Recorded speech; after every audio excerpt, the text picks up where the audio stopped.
नमस्कार मंडळी, मी आज तुमका दाखवतले पहिली ग्रामीण भागातली आरती कशी करतात ती.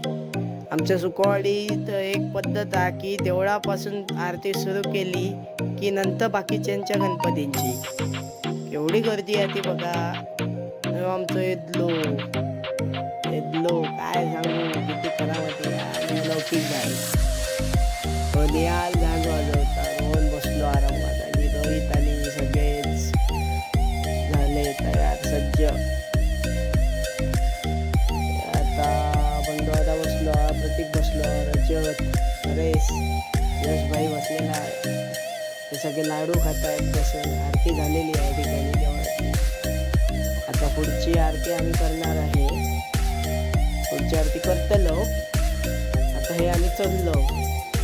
सुरुवात वर्सून करतलो. वर्सून केलो. केवढं मोह हा पोरांचो बघा आमच्या गावात. ह्यो बघा, ह्यो कसं नाचता बघा आमचं नील.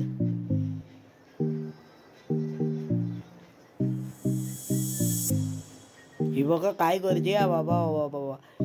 ह्यो आमचो आदलो पहिल्याच नंबराक बसलो हा बाबा. काय सांगू, सगळे बसल्यात.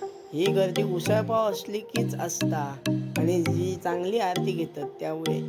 हे बघा कसे बसले आहेत सगळे. एका एक खुर्चीवर खुर्ची घेऊन बसलेले आहेत. ते सगळे असत बसलेले. किती गर्दी आहे बघा. उसळपाव ठेवलो की कशी येतात पोरगे. हे बाहेरचे पोरगे. आता ही कशी तरी येईल बघा उसळी आणि फरसाण दिलेला आहे बघा. ह्यो आमचं रजत कसो असे उलटे प्रयोग काय नाही काय दाखवता. आणि बाहेर बसलेली आमची दुपारची गँग. आणि तसेच आम्ही आता भाई काकांच्या घराकडे येलो. यांच्याकडे आता आरती चालू हा. या ठिकाणी मी सांगू इच्छिते, इकडे आमका मिठाई दिलेली गोड गोड. आणि इकडून आम्ही डायरेक्ट जातलो ते बंडूदाच्या घराकडे. आता आमचे तवसा यांच्याकडे चालू हा. ही झाली की जातलो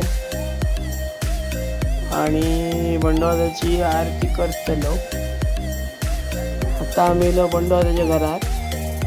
अशी एक आकर्षक गणपतीची मूर्ती असा. आणि हे थोडे जण प्रत्येकाने सर्व बसलेत खुर्चीवर आणि खुर्चीवरून आरती करतात. बाकी सगळे उभे राहून आरती करतात.